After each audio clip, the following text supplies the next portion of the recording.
Hello, everyone. Today I'm going to go over sprint number 29. This one's actually just one problem, not the usual two, because this one is a pretty long problem. Given that sine squared of 108 equals 5 plus root 5 over 8, the square of the area of a regular pentagon with side length 1 can be expressed in the form a plus b root c over d, where a, b, c, and d are positive integers such that the GCD of a, b, and d is 1, and c is not divisible by the square of any prime. And we need to compute the sum of all these variables. So kind of just get a motivator. Let's just draw our pentagon, our regular pentagon. Here's our rough sketch of a regular pentagon. We can split regular pentagon or any regular polygon into its congruent parts based off of points emanating from its center. We see that we form basically isosceles triangles. Here we know that the centers each emanate with angles 72 degrees. And since these sides are all equivalent, these sides are all length 1, these angles are 54 degrees. If we extend a height from one of the triangles, we see that this height splits the base into two equal parts. So this is 1/2 and 1/2. So erase this one. And we see that we express this height in terms of a trigonometric expression. An easy one to not use any radicals is to consider the length opposite of the 54 degrees and the length adjacent to the 54 degrees. That is using tangent of 54 equals h over 1/2. That's 2h. So h is actually tan of 54 degrees over 2. So the area of one triangle is, so there's like one triangle here, and this is just h times 1 over 2, which is h over 2, which is tan of 54 degrees over 2 times 1/2, which is tangent of 54 degrees over 4. And so the area of the pentagon equals 5 times the area of this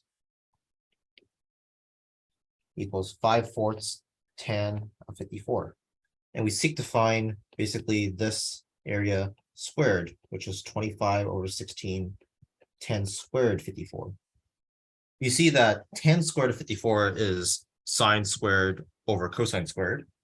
And so this kind of motivates us to find what tangent squared of 54 is, which is sine squared 54 over cosine squared 54. Notice that we're given sine squared of 108.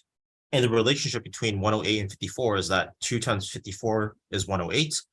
And so that motivates us to use the double angle identity for sine. See that sine squared 108. Inside squared is 2 sine 54, cosine 54, all that squared, because sine of 108 is squared altogether, and we're using double angle identity. We get 4 sine squared 54, cosine squared 54.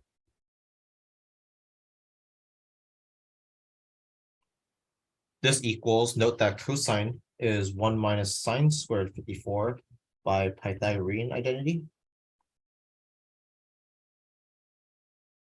So we have 4 sine squared 54, 1 minus sine squared 54, and that's going to equal 5 plus root 5 over 8. We're going to move on to another page because it's going to be quite a bit of work.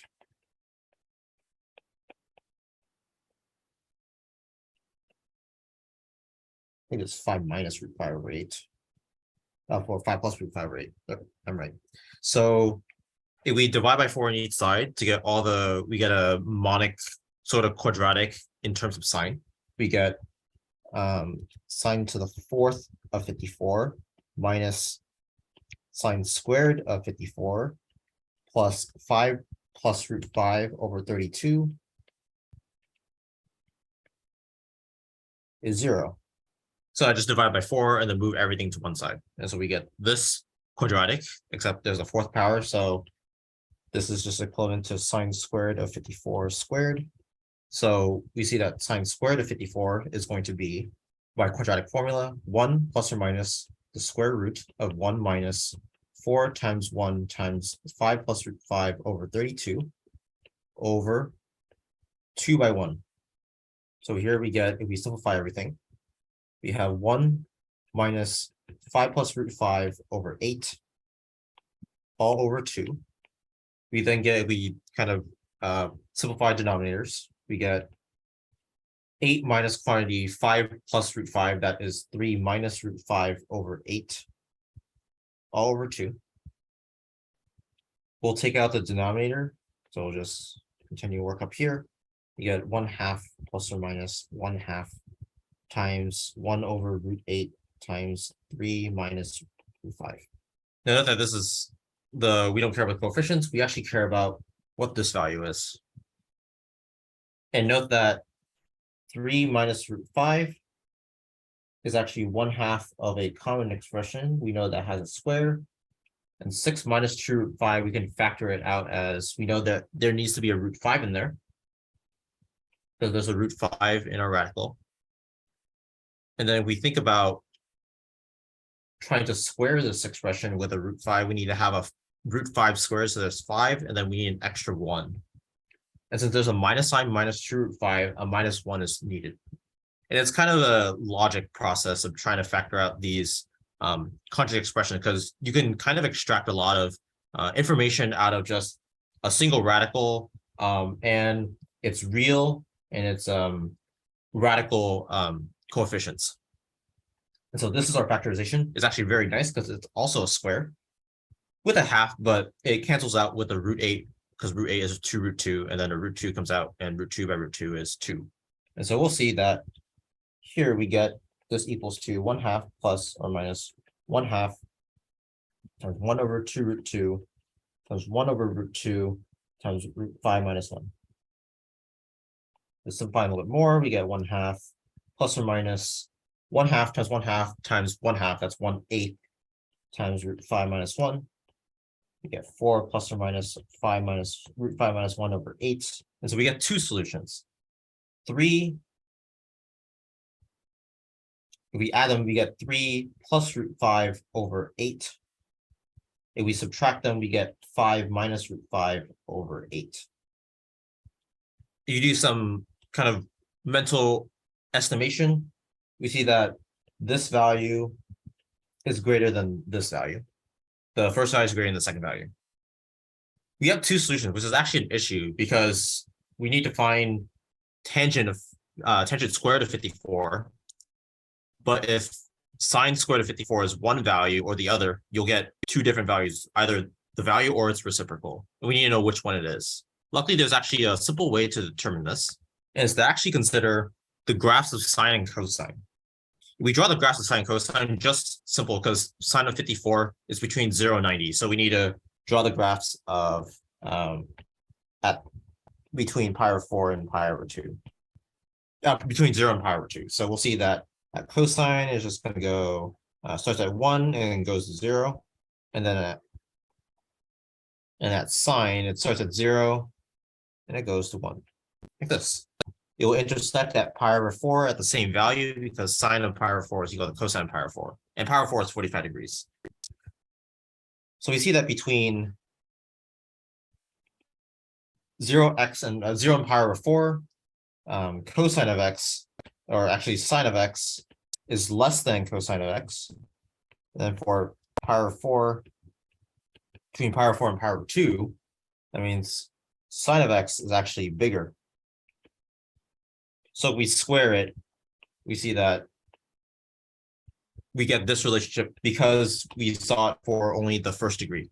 And so that means that we reduced one solution. Since we know that sine squared of 54 is bigger for the first solution than the second solution, that means that sine squared of 54 must be 3 plus root 5 over 8, and cosine squared of 54 equals 5 minus root 5 over 8 via Pythagorean identity. And so we're basically done. We know sine squared and cosine squared of 54. We can find tan squared of 54. That is 3 plus root 5 over 5 minus root 5. The 8s cancel. Rationalize the denominator because we need to get rid of that radical in the denominator. multiplied by its positive imaginary part of the bottom positive radical part of the bottom radical in the denominator, we get 15 plus 3 root 5 plus 5 root 5 plus 5 over 25 minus 5. That is 20 plus 8 root 5 over 20. And that is divided by 4. We get 5 plus 2 root 5 over 5. And so our area squared of the pentagon is 25 root 16 times 5 plus 2 root 5 over 5. And we get, canceling the 25 and 5, we get 5 here. 25 plus 10 root 5 over 16. This is our A, B, C, D. And so we see that our sum is going to be 25 plus 10 plus 5 plus 16. That's 35 plus 21, and that's 56.